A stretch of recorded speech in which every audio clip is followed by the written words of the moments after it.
I'm James Lodge. I'm a senior scientist at GSK based in the Antibody Pharmacology group, where we screen antibodies for their function.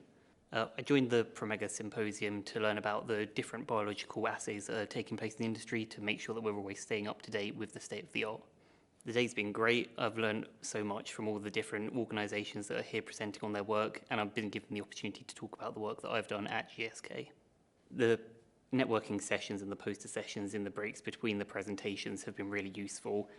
They've allowed us to identify networking opportunities and opportunities for collaboration in our future antibody discovery programs. Jamie's talk was really interesting, especially as we look forward to the future with more interesting modalities and alternatives to antibody therapies. I've attended the Promega Symposium before in 2022 at the Royal College of Surgeons.